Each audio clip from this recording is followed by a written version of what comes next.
Bismillahirrahmanirrahim. Assalamualaikum warahmatullahi wabarakatuh. Saudara-saudariku kaum muslimin yang saya cintai, di antara problem yang menimpa kaum muslimin di Indonesia saat ini adalah kurangnya masjid-masjid di kota-kota besar. Banyak orang yang membangun masjid tetapi di kampung-kampung. Yang ada kalanya besar itu masjid di kampung tetapi kosong dari jamaah. Sementara di kota-kota besar kita bisa lihat sendiri, setiap sholat Jumat mereka yang datang terlambat seringkali tidak kebagian tempat. Oleh karenanya saya ingatkan kepada kaum muslimin yang Allah berikan kepadanya keluasan harta, jangan bakhil, jangan pelit, jangan hanya bermewah dengan rumah, jangan hanya bermegah dengan kendaraan, akan tetapi bangunlah masjid. Bangun masjid di kota-kota besar, karena demi Allah di kota-kota besar masih dibutuhkan masjid. Bangun masjid dengan dana yang ada, tanpa harus meminta-minta di pinggir jalan, karena meminta-minta dalam Islam hukumnya haram.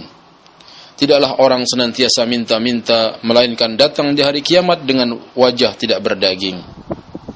Orang-orang kaya hendaknya jangan nunggu diminta, datang kepada orang yang sedang membangun masjid, apa yang bisa saya bantu, apa yang kurang dari materialnya misalnya, atau berapa yang harus saya bayar dari tukang yang mengerjakannya. Bangunlah masjid tanpa harus bermewah-mewahan. Masjid dalam Islam yang penting kokoh, masjid dalam Islam yang penting menampung jamaah dan orang-orang bisa nyaman beribadah di dalamnya. Bangunlah masjid, niscaya Allah akan bangunkan untukmu istana di surga. Yang kedua, saya ingatkan orang-orang yang telah membangun masjid, hendaknya diisi dengan solat berjamaah misalnya. Karena solat berjamaah di masjid hukumnya wajib. Allah Subhanahu wa taala berfirman, "Wa aqimus shalah wa atuz zakah warka'u ma'ar raqiin." Dirikanlah salat dan bayarlah zakat, dan rukuklah bersama orang-orang yang ruku, yaitu salatlah berjamaah.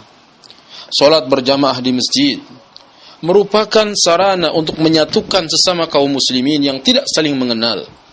Salat berjamaah di masjid merupakan pelipat gandaan pahala yang besar. Nabi SAW bersabda, "Salatul jamaah afdal min salatil fadhi bi 27 darajah." Salat berjamaah itu lebih utama daripada salat sendirian 27 derajat. Salat berjamaah di masjid akan mendatangkan ketenangan, kenyamanan, dan jangan beralasan gara-gara ingin menjadi imam di rumah atau alasan membimbing anak istri di rumah kemudian dia tidak berangkat ke masjid. Rasulullah adalah pemimpin bagi istri dan anak-anaknya, tetapi Rasulullah tetap salat berjamaah di masjid. Apabila istrimu membutuhkan bimbingan, anak membutuhkan bimbingan, ajak istri dan anak kita ke masjid. Karena tidak dilarang wanita salat berjamaah di masjid, walaupun di rumah bagi istri lebih baik baginya. Tetapi Nabi mengatakan, "La tamna'u ima Allah masajidallah." Janganlah kalian melarang hamba-hamba perempuan Allah dari masjid Allah.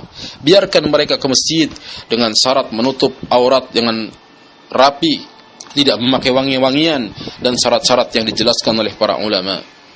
Kemudian yang ketiga, hendaknya masjid juga diisi dengan kajian-kajian ilmiah. Diadakan di sana pengajian-pengajian yang dibacakan qala Allah qala Rasul, yang dijelaskan menurut pemahaman para sahabat. Niscaya masjid yang demikianlah yang akan mendatangkan ganjaran bagi kita nanti di akhirat. Pahala jariah mengalir terus apabila masjidnya dipakai untuk sholat berjamaah dan digunakan untuk kajian-kajian sunnah. Saudaraku kaum muslimin yang saya cintai, WC masjid itu dibangun untuk dipakai, bukan dikunci begitu saja. Seringkali orang mampir ingin pipis di masjid misalnya, kemudian masjid dalam keadaan WC-nya terkunci.